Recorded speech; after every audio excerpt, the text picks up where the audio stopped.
Hey folks, it's Marvin Cash, the host of The Articulate Fly, and we're back with another Southwest Virginia fishing report with Matt Reilly of Matt Reilly Fly Fishing. How are you doing, Matt? I'm doing great, Marvin. How are you? I'm doing pretty well. We're getting a ton of rain down here in Charlotte. What's it look like in Southwest Virginia? Yeah, we're definitely wet. We're on the backside of some major flooding that swept through the area last week. I want to say it was like the 18th or 19th of May. We got a pile of rain. The New River peaked out on the 21st, about a week ago, at 95,000 cubic feet.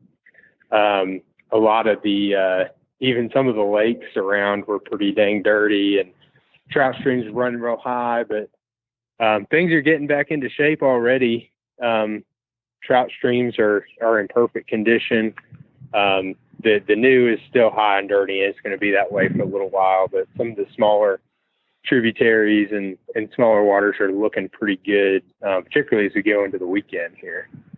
Got it. And what are your suggestions for folks that are chasing trout in terms of tips and techniques? Well, barring any more rain that we get, like I said, the creeks are in perfect condition. We're sort of on the transitioning into our sort of summer patterns at this point, which sounds kind of odd being like almost the beginning of June, but terrestrial fishing is starting to be viable. Our sort of later in the spring hatches are starting to come out. You know, we've got green drakes around in numbers some days, other bugs, but, you know, grasshoppers and beetles and crane flies and all those good things are starting to come out. And actually today we were out on the creek and caught a couple of nice fish, beetle fishing, like it's the middle of summer. So that's exciting. And other than that, you know, standard, you know, nymphing setups with your sort of, you know, you can imitate some of the bugs that we have coming off now, you know, sulfurs and the green drakes and that sort of thing. Inchworms is a popular subsurface terrestrial imitation through the late spring and summer. But they'll eat a lot of different things right now. There's a lot of bugs out still. And as we get warmer and move into summer, they're just going to become more opportunistic. So dry fly fishing should become really viable in the next couple of weeks. Very good. And what are your suggestions for the smallmouth anglers? Well, fish small waters for now, just because a lot of the bigger rivers are still high and dirty. The New River is sort of complicated in the sense that you know, the lower New is a tailwater popping out of Claytor Lake in Radford. And if we have little rain events, usually don't dirty the lower New much. Really heavy, you know, flooding type water events will basically pump so much dirty water into the lake from the upper river that the dirty water from the upper river becomes the lake. And then for, you know, a few weeks, they're pumping that water out of the dam. So the lower New stays pretty dirty for a while if we've had a really high or heavy rain event like we have. But so I would stay off of the New just because visibility is going to be pretty low for a while. Smaller waters, as they clear up, you know, we saw fish setting up on nests about a week ago, unfortunately right before this high water event that we had. So my suggestion to people is to avoid those, you know, dense spawning locations and fish to areas that you would fish to more during the pre-spawn spring period, and don't camp out in specific spots catching males that are guarding nests, because they're not all that hard to catch. And though research shows that angling pressure doesn't have that much to do with smallmouth bass recruitment rates, we need all the help we can get. So I try to stay away from that. But otherwise, we've had, but before the high water, our topwater bite sort of was kicking on. And, once we hit that 60-degree mark, when fish start to spawn, typically topwater becomes pretty viable. And it will stay viable all through the summer until we get a couple of hard frosts in the fall.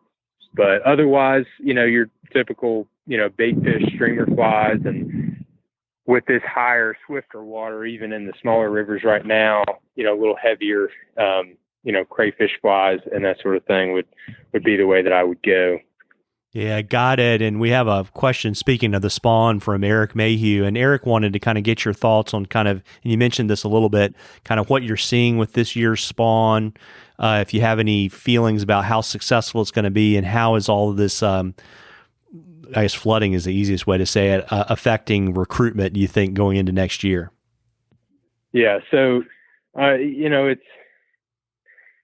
I'm going to say it's hard to say at this point. It's easy to be cynical about it at this point, but the number one factor that affects smallmouth bass recruitment is generally high water events during the spawn period. They've done some studies, particularly DGIF has done some studies. I believe what I'm thinking of was back in 2005 when it was released, but it basically correlated the average stream flow in May and June with smallmouth bass recruitment rates, basically saying that the higher the water level, the better recruitment was. And I think it's true. But at the same time, it's not an entirely clear picture, because if you go into a spawn with low water and then have a crazy high water event, generally you lose nests because fish aren't setting up in super prime locations, because they don't need to, because with high or lower water, there are more pieces of water that are protected from current that serve as good nesting sites. But as it comes up, those sites are diminished drastically. So the fish that have the absolute prime spots generally have better success. And thankfully, those are usually the biggest fish, the brood fish in the population, which are the strongest spawners, because they can kick out more eggs and thus more fish. But the first fish that I saw on nest this year, I think, was March 31st, which is odd, but we had some really warm weather back in the tail end of March that got temperatures on some of our smaller waters up to that 60-degree mark, or not quite 60, but enough to put fish into position. And then we got a real quick cold snap for a couple of weeks, and temps dropped back down to the low 50s for 2 or 3 weeks. And we just now, I think the majority of the spawn got going about a week or a week and a half ago. And unfortunately, like I said, that was right before this big high water event that we had. So in my mind, this is another year that we're not going to see very favorable spawning success. But like I said, we don't know yet, and I'm just gonna remain positive. The smaller waters around definitely seem to, just from observations on the water, seem to be a little more resilient to those high water events around the spawn period. And I'm not sure if that's because the high water events just don't last as long, or if they're less drastically affected, or if fish generally they do tend to spawn a little earlier in smaller systems, because the water warms up faster in those smaller systems. But I don't know. It's not looking super favorable, but we got to remain positive, like I said. Yeah, there you go. And folks, remember, we love questions at the Articulate Fly. If you'll send us the questions for Matt on the Articulate Fly Facebook page, if we read your question, I'll send you some Articulate Fly swag, and you'll get it into a drawing for something cool from Matt at the end of the season. And again, we got to keep the tradition alive. Matt, what are you working on right now for the Rural Virginian? Yeah, so coming out, well, it should have come out today, this week, was an article basically talking about we have a brood 9 cicada hatch coming off this year in sort of portions of Western North Carolina, Southwestern Virginia, and Eastern West Virginia. And it's if you're an angler and you don't know what I'm talking about, or you don't pay attention to the periodical cicada hatches, you owe it to yourself too. When they come off in huge numbers, and it usually only lasts about a month, maybe a little longer than that. And generally, if they land on the water, because there are so many of them, and biomass is what triggers fish to eat, there are so many of them that just about everything in the river or lake or reservoir, what have you, will eat them. I've heard stories of people's dogs eating them like candy just because they're out and about and easy to pick up. But notably, the periodical cicada hatches create some of the most exciting carp sight fishing opportunities that you can find anywhere. And it makes some of the most reckless carp you'll ever find anywhere. So generally, if you can find a reservoir or a lake or something that's got carp in them, near or within the hatch, you can have some pretty exciting fishing. But that hatch this year is, I think Mount Airy or Wilkesboro in North Carolina is about as far south as I've heard reports.